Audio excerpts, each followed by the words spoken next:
Intraday में कुछ मत करो, एक सिंगल सेटअप बनाओ, सिंगल सेटअप। उसमें प्रॉफिट फिक्स मत करो, जितना आता आने दो, लॉस फिक्स कर लो और चलते बनो। अगर आपने इतना काम कर लिया ना तो you won't make loss, because अगर आपका लॉस फिक्स हो गया ना, पैसे बच गए तो कौन आपको रोक सकता है। सारा खेल तो यहाँ पे, सारा खेल ही, गेम ही पैसे का है। हाय, दिस इज जय Mishra, author life coach and motivational speaker. मेरे चैनल स्टॉकअप पे आपका स्वागत है। मैं एक बेहतरीन चीज़ बताने वाला हूँ जो आप सब करते होंगे, थोड़ा उसमें सुधार की ज़रूरत है मेरे ख्याल से। अब जब आप इंट्राडे में ट्रेड लें, देखो जब बाज़ार खुलती है ना, बाजार निफ्टी, मान लो निफ्टी की बात करते हैं, इंडेक्स में ऑप्शन ट्रेडिंग की बात कर रहे हैं यहाँ पे। हाँ, इक्विटी की बात नहीं कर रहे। Equity is nothing called equity trading. उसमें भाई पैसे वेल्थ बनते हैं, इसलिए इक्विटी होल्डिंग में रखो 10, 20, 25 साल। हाँ, लेकिन उसको रखने के लिए पैसे चाहिए, और पैसे कमाने के लिए आपको इंट्राडे करना पड़ता है। इंट्राडे में करना क्या है मैं बताता हूँ। आप ये सोचो कि बाज़ार 100-200 पॉइंट नीचे खुले, ऊपर खुले, रेंज बाउंड खुले, उससे कोई मतलब नहीं है। अगर 100, 150, 200 पॉइंट ऊपर खुला है तो 11:30, मतलब 11, 11:30, 12, 1 के बीच में फाइंड आउट करो कि वो अब रिवर्स करने की कोशिश करेगा। इसको फाइंड आउट करना है। अगर वो नीचे गया है तो भी उसमें करेक्शन आएंगे। होता क्या है कि इंट्राडे में जैसे आप ट्रेड करके कुछ पैसा बनाना चाहते हैं ना भाई, सामने दूसरा भी वही चाहता है। तो अब बुलिश है, मान लो पोजीशन ग्रीन में है, इसका मतलब people are long since morning. अब जो लॉन्ग है वो प्रॉफिट बुक करना शुरू करेगा ना दोपहर के बाद, कि बैठा रहेगा लेके अपनी दुकानदारी नहीं। अगर वो सेल करेगा, क्योंकि लॉन्ग है तो शॉर्ट करने की कोशिश करेगा, पोजीशन स्क्वायर ऑफ करेगा, तो मार्केट धीरे धीरे नीचे आएगा। वैसे ही जैसे फिर वो नीचे है, मान लो पोजीशन शॉर्ट में है, लोगों ने सेल करना शुरू किया, अब सोच रहे हैं कि सस्ता माल मिल गया, अभी माल सस्ता हो गया, तब वो बाई करेंगे। यही गेम है ना। बस आपको क्या करना है कि जिस पोजीशन, जो चीज़ आपको दिख रहा है ना, उसके अपोजिट चले जाना है। जो चीज़ आपको दिख रहा है ना कि मार्केट 50, 100, 200 पॉइंट ऊपर है, उसके अपोजिट चले जाना है बस। अब यहाँ पे ये बात आती है कि भाई स्ट्रेटजी कौन सा बनाएं। सिंपल स्ट्रेटजी है, आप एटीएम को सेल करो।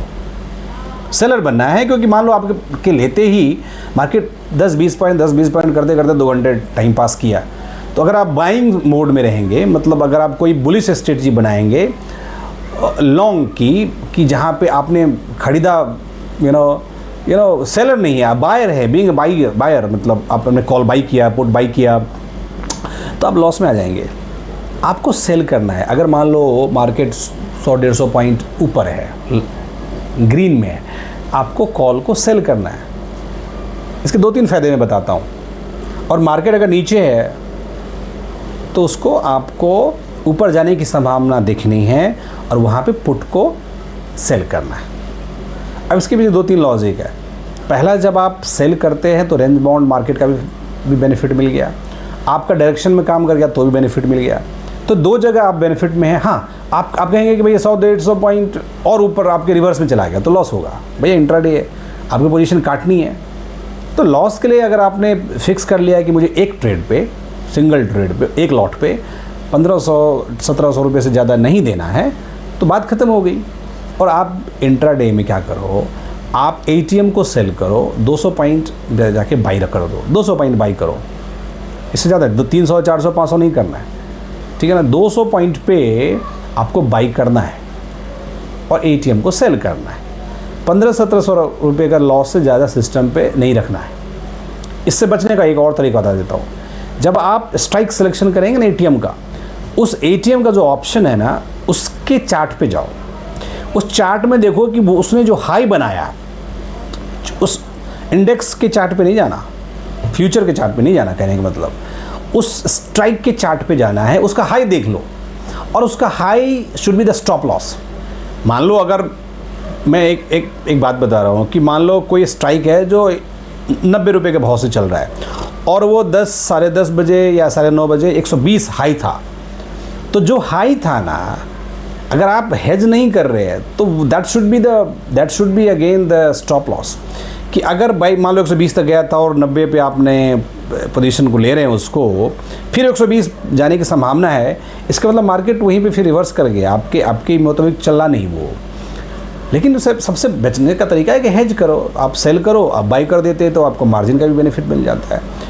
तो अगर आप इतना कर लें कि एटीएम को सेल करें 200 पॉइंट नीचे आके उसको ओटीएम को बाई कर लें, आप एक हेज पोजीशन में हैं, दूसरी बात आप सेलर में है, तो दो मार्केट की जो 3 गतिविधि होती है ना कि भाई ऊपर जाएगा, नीचे जाएगा और बीच में रहेगा, तो 2 चीज़ आपके फेवर में आ गई है ना। और अगर 10-20 पॉइंट इधर उधर भी हो तो भी बेनिफिट है इसमें। और हेज में है तो आपकी लॉस लिमिटेड है, और मैं तो कहता हूँ सिस्टम पे लॉस ही फिक्स कर दो। 1700 लॉस हुआ, दुकान बंद, 200-250 रुपये आपको ब्रोकरेज भी जाएगा, है ना, क्योंकि बाइक सेल में फिर उसको फिर उल्टा भी रिवर्स करना पड़ता है, चार्ट ट्रेड हो जाता है। तो अगर आप इतना ही फॉलोअप करते रहे ना तो you will make a good amount of money and it give you kind of system. तो सिस्टम प्लेस करना बहुत ज़रूरी है। Without system, without unwanted thought जो आपके आते रहते हैं उससे काम नहीं चलेगा। You should have fixed, correct and accurate system कि भाई मेरी स्ट्रेटजी ये है कि मार्केट जिस डायरेक्शन में सुबह चलेगा उसके अपोजिट मैं दोपहर के बाद बैठ जाऊंगा, ये मेरा लॉस है, ये मेरी स्ट्रेटजी है, बात खत्म। इतना करके देखो, महीने तक देखो, 20 दिन देखो, 20 दिन में कितना लॉस हो जाएगा? 1500-1700 का लॉस होएगा तो कितना होगा? मान लो डेली लॉस हो रहा है तो 20 दिन की ट्रेडिंग है 25-30 हज़ार, वैसे भी आप 5-10 लाख के लॉस में हो गए, क्योंकि तरह तरह की चीज़ें कर रहे हो ना आप, तरह तरह की चीज़ें कर रहे हो, तरह तरह के वीडियो देख रहे हो। यूनिक सिस्टम बनाओ। देखो, देखने से कुछ काम नहीं चलेगा, एक यूनिक सिस्टम बनाओ तो आपको इंट्राडे में थोड़ा सा इसमें लेवरेज मिलेगा। वैसे मैं इंट्राडे को अवॉइड करता हूँ, मेरे पास कुछ स्ट्रेटजी मंथली की है and this is best, because मैंने ये अनुभव किया है कि आप एक चीज़ सोचो, आप ऑफिस में काम कर रहे हैं, है ना, आपका बॉस आता है या आपके बहुत सीनियर लोग आते हैं, कुर्सी बैठते हैं, कुछ करते हैं, वो बस मॉनिटर करते हैं, मजदूर काम करता रहता है। लेकिन सबसे ज़्यादा तनख्वाह किसकी होती है? बॉस की, मालिक की। मालिक बनने की कोशिश करो, ऐसे सिस्टम को एग्जीक्यूट कर दो कि मोबाइल बंद, महीने भर टेंशन फ्री। ऑप्शन की बात कर रहा हूँ मैं, ऑप्शन में महीने भर का टेंशन फ्री और अच्छा खासा पैसा, और क्या चाहिए? घूमो फिरो, अगर सक्सेसफुल हो गए तो फिर ज़िंदगी एंजॉय करो, कभी गोवा जाओ, कभी थाईलैंड, कभी मलेशिया, ऐसा करो ना, मालिक बनने की कोशिश करो। आपके माइंडसेट में मालिक बनने का है नहीं, आपको मजदूरी की आदत लग गई है कि दिन भर डेली कुछ करना है। अगर डेली कुछ करना है, उसके लिए मैंने ये तरीका बता दिया, छोटा सा सेटअप है, छोटी सी स्ट्रेटजी है, छोटा सा लॉस है, प्रॉफिट जब देगा बड़ा देगा, क्योंकि रिवर्सल में ना बहुत अच्छा प्रॉफिट बन जाता है। इस पर काम करो, अच्छा पैसा मिलेगा।